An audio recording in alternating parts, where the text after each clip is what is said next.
Hi friends, welcome back. இன்றைக்கி நம்ம சேனலில் சூப்பரான டேஸ்டியான 1.5 kg வெயிட் வர சாக்லேட் ட்ரஃபிள் கேக்கோட ரெசிபி தான் பார்க்க போகிறோம். ரொம்ப ஈஸியாக சிம்பிளாக பண்ணிடலாம் இந்த கேக்கு. இப்போ இந்த கேக் நம்ம எப்படி பண்ணுறதுன்னு பார்க்கலாம். இப்போ இந்த கேக்குக்கு தேவையான ட்ரை இன்க்ரீடியன்ஸ்லாம் என்னென்னு பார்க்கலாம். 1.25 கப் அளவுக்கு நான் மைதா மாவு எடுத்திருக்கேன். இதுலேருந்து 2 டேபிள் ஸ்பூன் மைதா மாவு நான் தனியாக எடுத்து வச்சிடுறேன். எடுத்துகிட்டு அதுக்கு பதிலாக 2 டேபிள் ஸ்பூன் கார்ன்ஃப்ளவர் சேர்த்துக்கலாம்.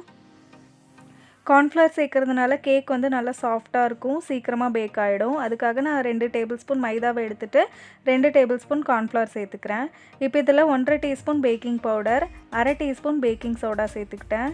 இதில் ஒரு 1/4 கப் அளவுக்கு நல்லா டார்க் கொக்கோ பவுடர் சேர்த்துருக்கேன். இது எல்லாத்தையும் நல்லா ஜலிச்சு எடுத்துக்கலாம்.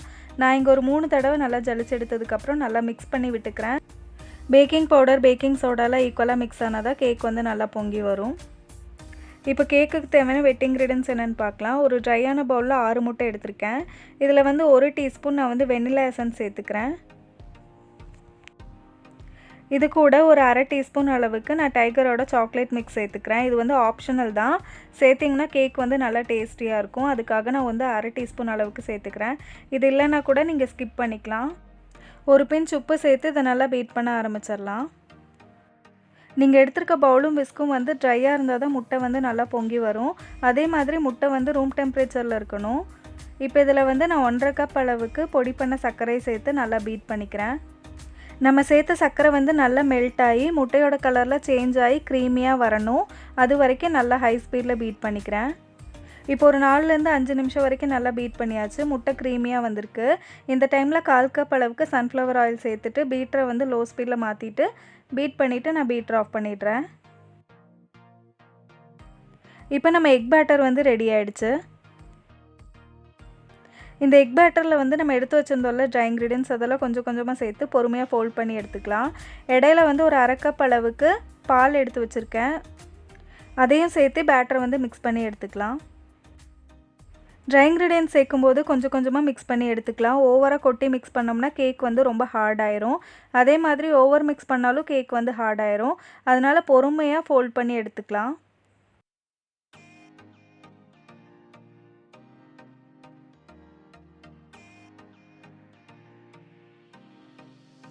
இப்போ நம்ம கேக் பேட்டர் ரெடி ஆகிடுச்சு. இதை மோல்டில் ஊற்றிக்கலாம். நான் இங்கே 9 இன்ச் கேக் பேன் எடுத்திருக்கேன். அதில் பட்டர் பேப்பர் போட்டு க்ரீஸ் பண்ணியிருக்கேன். அதுக்குள்ளே ஊற்றி நம்ம பேக் பண்ணி எடுத்துக்கலாம். ஒரு பாத்திரத்தை 10 நிமிஷம் ப்ரீஹீட் பண்ணி வச்சுருக்கேன். அதுக்குள்ளே இறக்கி வச்சு பேக் பண்ணி எடுத்துடலாம்.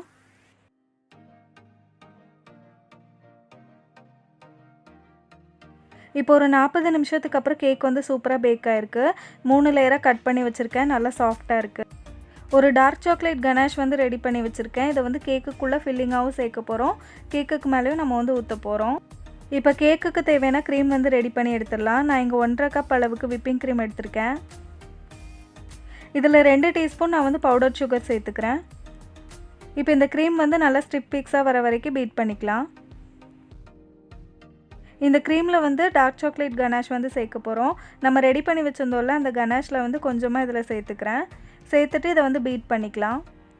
கனாஷ் நல்லா கூல் ஆனதுக்கப்புறம் தான் க்ரீமில் சேர்க்கணும், இல்லைனா க்ரீம் மெல்ட் ஆகிடும். இப்போ நம்மளோட சாக்லேட் விப்பிங் க்ரீமும் ரெடி ஆகிடுச்சு. நம்ம ஐசிங் பண்ண ஸ்டார்ட் பண்ணிடலாம். ஒரு டர்ன் டேபிள் மேலே ஒரு கேக் போர்டு வச்சுருக்கேன். அதில் கொஞ்சமாக க்ரீம் தடவிட்டு ஃபஸ்ட் லேயர் கேக்கு இது மேலே வைக்கிறேன். சுகர் சிரப் வச்சு நல்லா வெட் பண்ணிக்கலாம். நார்மல் கேக்ஸை விட சாக்லேட் கேக்கை நீங்கள் நல்லா வெட் பண்ணணும். அப்போ தான் கேக் கட் பண்ணும்போது ட்ரையாக இல்லாமல் நல்லா மாய்ஸ்ட்டாக இருக்கும். இப்போ நம்ம ரெடி பண்ணி வச்சுருந்தோம்ல அந்த க்ரீமை ஃபஸ்ட் லேயராக கொடுத்துக்கிறேன்.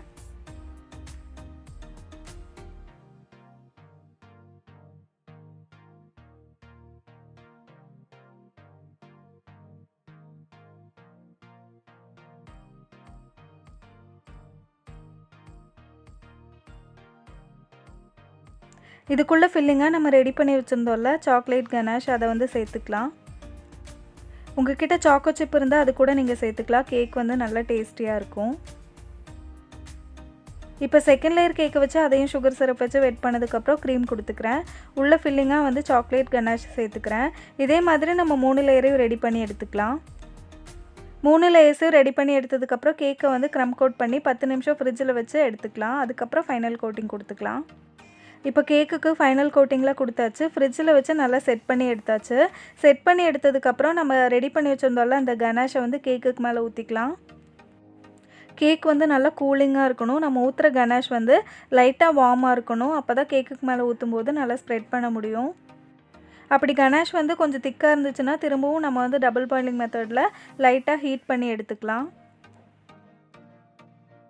இப்போ இந்த கேக்கோட டிசைனுக்கு வந்து நான் மேலே மட்டும்தான் கனாஷ் ஊற்ற போகிறேன். சைட்ஸில் எல்லாமே நான் வந்து சாக்லேட் வச்சு டெக்கரேட் பண்ண போகிறேன். அதுக்காக மேலே மட்டும் நான் ஸ்ப்ரெட் பண்ணிக்கிறேன். இப்போ கனாஷை நல்லா ஸ்ப்ரெட் பண்ணதுக்கப்புறம் கேக்கை வந்து ஒரு 10 நிமிஷம் ஃப்ரிட்ஜில் வச்சு எடுத்துக்கலாம். கேக்கோட சைட்ஸில் எல்லாமே வந்து சாக்லேட் வச்சு டெக்கரேட் பண்ண போகிறேன். அதுக்காக ஒரு பட்டர் பேப்பரை கேக் டின்னோட சைஸுக்கு கட் பண்ணி எடுத்திருக்கேன். மில்க் காம்பவுண்ட் சாக்லேட்டை வந்து மெல்ட் பண்ணி ஒரு பைப்பிங் பேக்கில் ஊற்றிருக்கேன். அதை வச்சு இந்த மாதிரி டிசைன் கொடுத்துக்கிறேன். இப்போ இந்த பட்டர் பேப்பரை வந்து கேக்கோட சைட்ஸ்லலாம் ஒட்ட போகிறோம். இப்போ ஒரு 2 நிமிஷத்துக்கு இந்த பட்டர் பேப்பர் வந்து அப்படியே வெளியே இருக்கட்டும். அதுக்கப்புறம் கேக்கை வெளியே எடுத்ததுக்கப்புறம் கேக்கில் ஒட்டிக்கலாம்.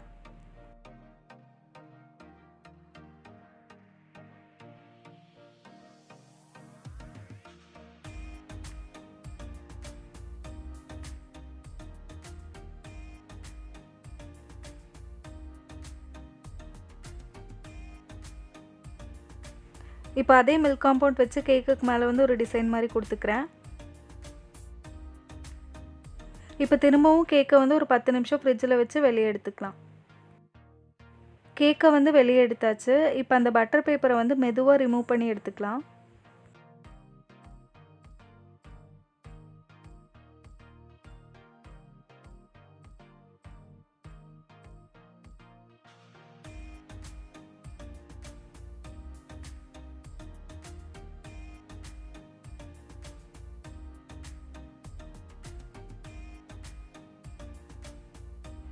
இப்போ பட்டர் பேப்பர்லாம் மெதுவாக ரிமூவ் பண்ணி எடுத்தாச்சு. கேக் போர்டும் நல்லா க்ளீன் பண்ணியாச்சு. இப்போ கேக்குக்கு மேலே வந்து கடைசியாக வந்து டெக்கரேட் பண்ணிக்கிறேன்.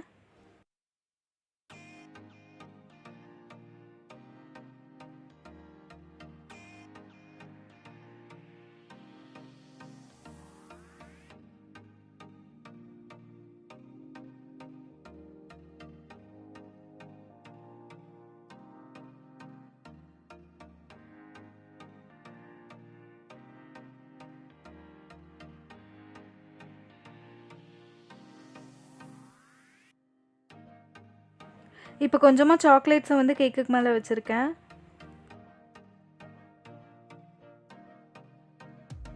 அவ்வளோதான் ஃப்ரெண்ட்ஸ், நம்மளோட சூப்பரான டேஸ்டியான சாக்லேட் ட்ரஃபிள் கேக் வந்து ரெடி ஆகிடுச்சு. இப்போ இந்த கேக்கோட வெயிட் பார்த்துடலாம். நம்மளோட சேனலை இப்போ தான் ஃபஸ்ட் டைம் பார்த்துட்ருக்கீங்கன்னா இன்னும் சப்ஸ்கிரைப் பண்ணலன்னா மறக்காமல் சப்ஸ்கிரைப் பண்ணிக்கோங்க.